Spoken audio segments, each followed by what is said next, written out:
We're on problem 55. 55. At a certain picnic, each of the guests was served either a single scoop or a double scoop of ice cream.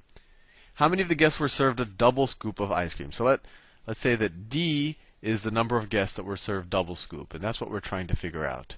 So what are their statements? Statement number 1 says, at the picnic, 60% of the guests were served a double scoop of ice cream. So 60% of the total were served double scoop. Let's see if we can write that algebraically. So 60% of the guests. So 60% of the guests. So the guests, the total number of guests are the number of guests that were served double scoops plus the number of guests that were served single scoops. Then we have all of the guests, right? This is equal to the total number of guests. Number of guests. And they tell us that 60% of them were served double scoop. So the number that were served double scoop is 60% of the total. So that statement number 1 is just an algebraic equation. And this alone, though, doesn't help me solve this equation. Maybe in the next statement they'll tell us how many total guests there are, what this is, and that'll help me. But I don't know. Let's see. Statement number 2. Statement number 2. They say a total of 120 scoops of ice cream were served to all the guests at the picnic. So once again, they're telling us that there are 120 scoops of ice cream. They're not telling us that there are 120 guests. So let's see. What are the total number of scoops? So there's the number of single scoops, and each of those are the number of guests that got single scoops are S, and then the number of scoops is just 1 times that because they each got 1 scoop. And then you have the number of guests that got double scoops, but then the number of scoops they got is going to be 2 times that. So this is the total number of scoops, right? The number of people who got single scoops times 1, plus the number that got double scoops times 2, and that is going to be equal to the total number of scoops. And this alone isn't going to help us solve how many double scoops were served. It depends on the single scooped and all of that. But if you look at both of these statements, we have 2 linear equations and 2 unknowns.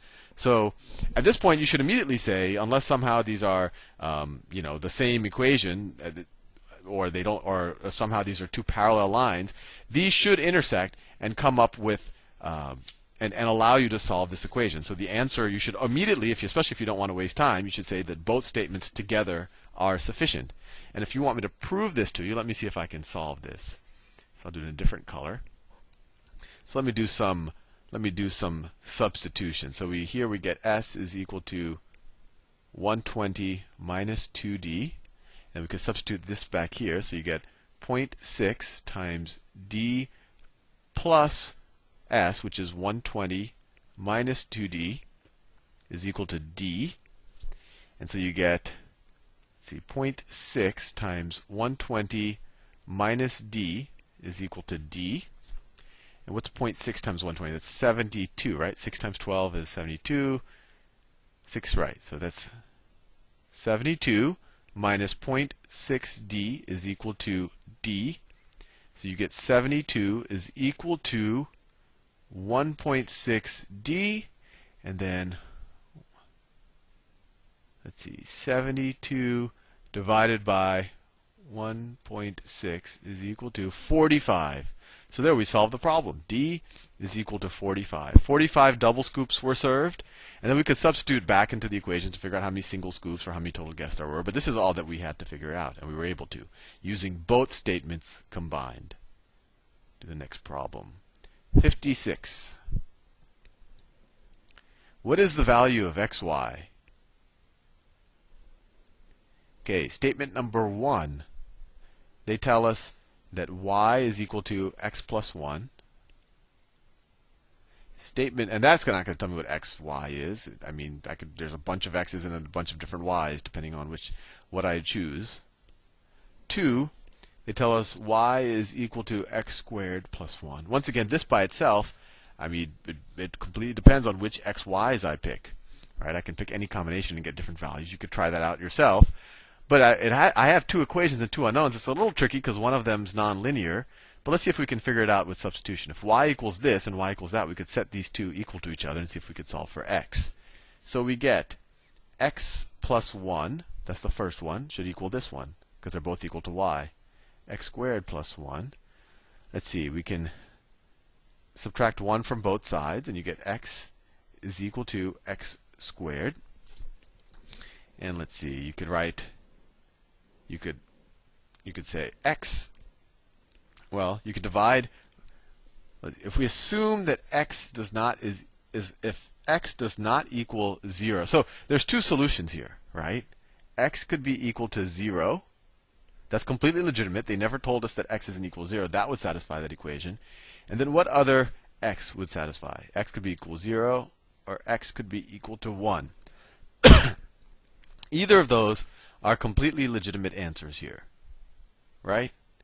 Fair enough, right? If x is 0, this is true. 0 equals 0. If x is 1, 1 is equal to 1 squared. X can't be negative 1. Negative 1 is not equal to negative 1 squared. So these are the two solutions for x. And now so right now it seems like, oh, well, it's a little shady. But remember, we're not trying to solve for x or solve for y. We're trying to solve for x, y. So maybe when we solve for y, something, I don't know, interesting could happen. Let's solve for y. If you assume x is equal to 0, if x is equal to 0, what's y? Well, y is equal to 0 plus 1. Y is equal to 1 in this case. That's one solution. And if you put x is equal to 0 here, you also get y is equal to 1. So this is one set of solutions. And in this reality, xy is going to be equal to what? Xy is going to be equal to 0. Right? 0 times 1 is 0. Now, if x is equal to 1, what is y? Well, if x is equal to 1, y is equal to 1 plus 1. Y is equal to 2. Well, then xy is equal to 2. So, using both of the statements, I still don't know whether xy is equal to 0 or 2. Someone would have to tell me that x is not equal to 0 or x is equal to 0, and only then can I really solve this equation. So, the answer to this, even though we have two equations and two unknowns, because one of them was a quadratic and had two solutions, we actually don't know what xy is. So the answer is that the statements together are not sufficient, or E. That's interesting, because they actually kind of make you do a little bit more work than just eyeballing it and saying, oh, I have two equations and two unknowns. You've got to be a little careful when the equations are nonlinear. At least I think that's right. All right. Question 57. They want to know what 1 over x plus 1 over y. The police sirens outside. I live in Palo Alto. There's not normally a high crime scene here, but you never know. Anyway, so 1 over x plus 1 over y. So statement number 1 is x plus y is equal to 14. See, that doesn't. Well, actually, let me try to simplify this a little bit. If I were to try to add these two, what could I do? Well, when you add two fractions, you have to find a common denominator. An easy common denominator for x and y is just xy. So 1 over x is what over xy? What's y over xy? Plus, right? This is the same thing as 1 over x. Plus, and if I had xy here, what's 1 over y? Well, that's x over xy. So that can be rewritten as y plus x over xy. And now when you rewrite this statement like this, then statement 1 looks a little interesting. They gave us the numerator at least. They haven't told us what xy is, but they told us that y plus x, or x plus y, is equal to 14. So statement 1, it's kind of part of the puzzle, but it's not completely helping us. Let's see what statement 2 tells us. I suspect if this is solvable, they'll have to tell us what xy. Yep, they tell us what xy is. They tell us that xy is equal to 24. So then we're done, right? This simplifies to this, and they're telling us what this is. X plus y is 14, so it equals 14 over 24. Not that we have to really solve for it, but that is equal to 7 over 12. But as soon as you say, oh, that's that, you're done. You say, both statements together are sufficient. So C.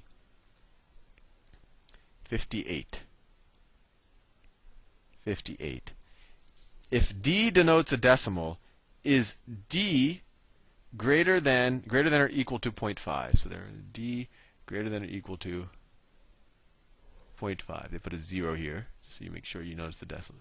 D greater than or equal to 0.5. Statement number 1 tells us when D is rounded to the nearest tenth, the result is 0.5. When it's rounded to the nearest tenth, the result is 0.5. So let's see. It could be, this could be 0.52, and when you round it to the nearest tenth, it becomes 0.5. But on the other hand, it could be 0.46. And when you round it to the nearest tenth, you also get 0.5. So since statement 1 says it could be either one of these, it really doesn't help us know whether we're greater than or equal to 0.5. This one is greater, this one isn't. So statement 1 by itself doesn't help. Statement 2. When d is rounded to the nearest integer, the result is 1. Now this is interesting. If something is rounded to the nearest integer, it has to be greater than 0.5, right? I mean, the smallest number that when you round it to the nearest integer equal to 1 is 0.5, right? So it has to be 0.5 or it has to be 0.51. Because 0.499999, when you round it to the nearest integer, is going to be equal to 0. D's have to be, that's the only way you can get rounded to 1 if you're 0.5 or above. So actually, statement 2 alone is all you need to know that d is greater than or equal to 0.5. So that is choice B. Statement 2 alone is sufficient. I've realized I've run out of time. See you in the next video.